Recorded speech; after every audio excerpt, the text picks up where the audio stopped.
আজকে আমি সুকুমার রায়ের লেখা ডিটেকটিভ এই গল্পটা পাঠ করে শোনাচ্ছি। জলধরের মামা পুলিশে চাকরি করেন আর তার পিসেমশাই লেখেন ডিটেকটিভ উপন্যাস। সেই জন্য জলধরের বিশ্বাস যে চোর ডাকাত জাল জুয়াচোর জব্দ করবার সব রকম সংকেত সে যেমন জানে, এমনটি তার মামা আর পিসেমশাই ছাড়া কেউ জানে না। কারোর বাড়িতে চুরি টুরি হলে জলধর সকলের আগে সেখানে হাজির হয়, আর কে চুরি করলো, কি করে চুরি হলো, সে থাকলে এমন অবস্থায় কি করত, এ সব বিষয়ে খুব বিজ্ঞের মতো কথা বলতে থাকে। যোগেশবাবুর বাড়িতে যখন বাসন চুরি হলো তখন জলধর তাদের বলল, আপনারা এইটুকু সাবধান হতে জানেন না, চুরি তো হবেই। দেখুন তো, ভাঁড়ার ঘরের পাশে অন্ধকার গলি, তার ওপর জানলার গরাদ নেই। একটু শেয়ানা লোক হলে এখান দিয়ে বাসন নিয়ে পালাতে কতক্ষণ? আমাদের বাড়িতে ওসব হবার জো নেই। আমি রামদিনকে বলে রেখেছি, জানলার গায়ে এমনভাবে বাসনগুলো ঠেকিয়ে রাখবে যে জানলা খুলতে গেলেই বাসনপত্র সব ঝনঝন করে মাটিতে পড়বে। চোর জব্দ করতে হলে এসব কায়দা জানতে হয়। সে সময় আমরা সকলেই জলধরের বুদ্ধির প্রশংসা করেছিলাম, কিন্তু পরের দিন যখন শুনলাম সেই রাত্রেই জলধরদের বাড়িতে মস্ত চুরি হয়ে গেছে, তখন মনে হলো আগের দিন অতটা প্রশংসা করা উচিত হয়নি। জলধর কিন্তু তাতে কিছু মাত্র দমেনি। সে বলল, ওই আহাম্মক রামদিনটার বোকামিতে সব মাটি হয়ে গেল। যাক, আমার জিনিস চুরি করে তাকে আর হজম করতে হবে না। দিন দু চার যেতে দাও না। কিন্তু 2 মাস গেল, 4 মাস গেল, চোর কিন্তু আর ধরাই পড়ল না। চোরের উপদ্রবের কথা আমরা সবাই ভুলে গেছি। এমন সময় হঠাৎ আমাদের স্কুলে আবার চুরির হাঙ্গামা শুরু হলো। ছেলেরা অনেকে টিফিন নিয়ে আসে, তা থেকে খাবার চুরি যেতে লাগলো। প্রথম দিন রামপদর খাবার চুরি যায়। সে বেঞ্চির উপর খানিকটা রাবড়ি আর লুচি রেখে হাত ধুয়ে আসতে গেছে। এর মধ্যে কে সে লুচি টুচি বেমালুম খেয়ে গিয়েছে। তারপর ক্রমে আরও 2-4টি ছেলের খাবার চুরি হলো। তখন আমরা জলধরকে বললাম, কি হে ডিটেকটিভ, এই বেলা যে তোমার চোর ধরা বুদ্ধি খোলে না, তার মানেটা কি বলো দেখি? জলধর বলল, আমি কি আর বুদ্ধি খাটাচ্ছি না? সবুর করো না। তখন সে খুব সাবধানে আমাদের কানে কানে এই কথা জানিয়ে দিল যে স্কুলের যে নতুন ছোকরা বেয়ারা এসেছে তাকেই সে চোর বলে সন্দেহ করে, কারণ সে আসবার পর থেকেই চুরি আরম্ভ হয়েছে। আমরা সবাই সেদিন থেকে তার উপর চোখ রাখতে শুরু করলাম, কিন্তু 2 দিন না যেতেই আবার চুরি। পাগলা দাশু বেচারা বাড়ি থেকে মাংসের চপ এনে টিফিন ঘরের বেঞ্চের তলায় লুকিয়ে রেখেছিল। কে এসে তার আধখানা খেয়ে বাকিটুকু ধুলোয় ফেলে নষ্ট করে দিয়েছে। পাগলা তখন রাগের চোটে চিৎকার করে গাল দিয়ে স্কুল বাড়ি মাথায় করে তুলল। আমরা সবাই বললাম, আরে চুপ চুপ, অত চেঁচাস নে, তাহলে চোর ধরা পড়বে কি করে? কিন্তু পাগলা কি সে কথা শোনে? তখন জলধর তাকে বুঝিয়ে বলল, আর 2 দিন সবুর কর, এই নতুন ছোকরাটাকে আমি হাতে হাতে ধরিয়ে দিচ্ছি, এ সমস্ত ওরই কারসাজি।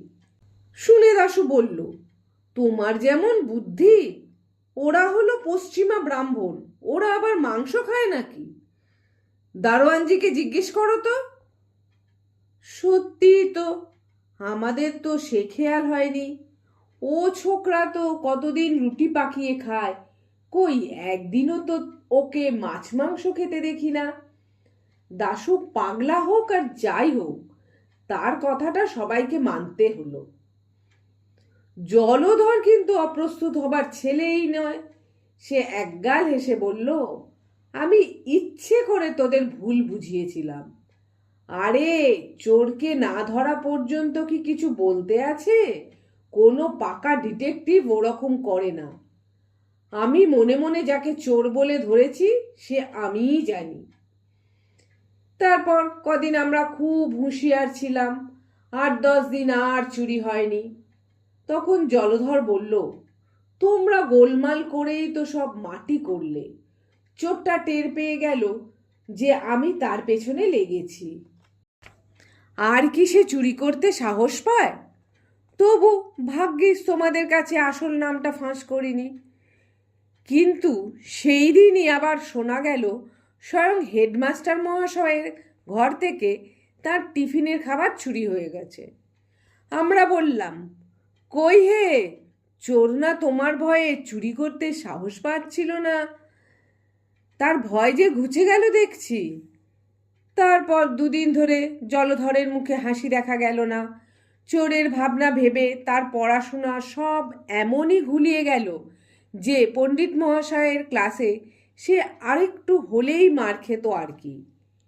2 দিন পরে সে আমাদের সকলকে ডেকে একত্র করলো আর বলল, তার চোর ধরবার বন্দোবস্ত সব ঠিক হয়েছে। টিফিনের সময় সে একটা ঠোঙায় করে সরভাজা, লুচি আর আলুর দম রেখে চলে আসবে। তারপর কেউ যেন সেদিকে না যায়। স্কুলের বাইরে যে জিমন্যাস্টিকের ঘর আছে সেখান থেকে লুকিয়ে টিফিনের ঘরটা দেখা যায়। আমরা কয়েকজন বাড়ি যাবার ভান করে সেখানে থাকব, আর কয়েকজন থাকবে উঠোনের পশ্চিম কোণের ছোট ঘরটাতে। সুতরাং চোর যেদিক থেকেই আসুক, টিফিন ঘরে ঢুকতে গেলেই তাকে দেখা যাবে। সেদিন টিফিনের পর কারোর আর পড়ায় মন বসে না। সবাই ভাবছে কতক্ষণে ছুটি হবে আর চোর কতক্ষণে ধরা পড়বে। চোর ধরা পড়লে তাকে নিয়ে কি করা যাবে সে বিষয়েও কথাবার্তা হতে লাগলো।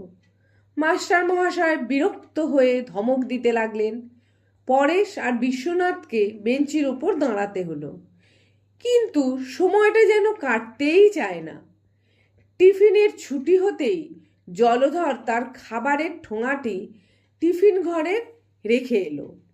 জলধর, আমি আর 10-12 জন উঠোনের কোণের ঘরে রইলাম, আর একদল ছেলে বাইরের জিমন্যাস্টিকের ঘরে লুকিয়ে থাকলো।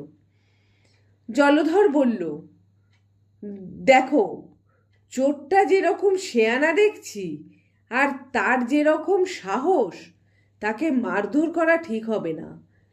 লোকটা নিশ্চয়ই খুব সন্ডা হবে।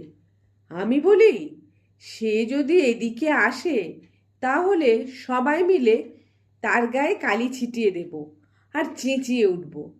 তাহলে দারোয়ান টারোয়ান সব ছুটে আসবে, আর লোকটা পালাতে গেলেও ওই কালির চিহ্ন দেখে ঠিক ধরা যাবে। আমাদের রামপদ বলে উঠল, কেন? সে যে খুব সন্ধ্যা হবে তার মানে কি? সে তো কিছু রাক্ষসের মতো খায় বলে মনে হয় না। যা চুরি করে নিচ্ছে সে তো কোনোদিনও খুব বেশি নয়। জলধর বলল, তুমিও যেমন পণ্ডিত, রাক্ষসের মতো খানিকটা খেলেই বুঝি খুব সন্ধ্যা হয়? তাহলে তো আমাদের শ্যামাদাসকেই সকলের চেয়ে সন্ধ্যা বলতে হয়। সেদিন ঘোষেদের নেমন্তন্নে ওর খাওয়া দেখেছিলে তো? বাপু হে, আমি যা বলছি তার ওপর ফোড়ন দিতে যেও না। আর তোমার যদি নেহাত বেশি সাহস থাকে, তুমি গিয়ে চোরের সঙ্গে লড়াই করো। আমরা কেউ তাতে আপত্তি করব না। আমি জানি এ সমস্ত নেহাত যেমন তেমন চোরের সাধ্য নয়। আমার খুব বিশ্বাস যে লোকটা আমাদের বাড়িতে চুরি করেছিল এসব তারই কাণ্ড। এমন সময় হঠাৎ টিফিন ঘরের বাঁদিকের জানলাটা খানিকটা ফাঁক হয়ে গেল, যেন কেউ ভেতর থেকে ঠেলছে। তারপরেই সাদা মতন কি একটা ঝুপ করে উঠোনের মধ্যে লাফিয়ে পড়ল। আমরা চেয়ে দেখলাম একটা মোটা হুলো বেড়াল, তার মুখে জলধরের সরভাজা। তখন যদি জলধরের মুখখানা দেখতে, সে এক বিঘত উঁচু হাঁ করে উঠোনের দিকে তাকিয়ে রইল। আমরা জিজ্ঞেস করলাম, কেমন হে ডিটেকটিভ, ওই ষণ্ডা চোরটাই তো তোমার বাড়িতে চুরি করেছিল, তাহলে এখন ওকেই পুলিশে দিই।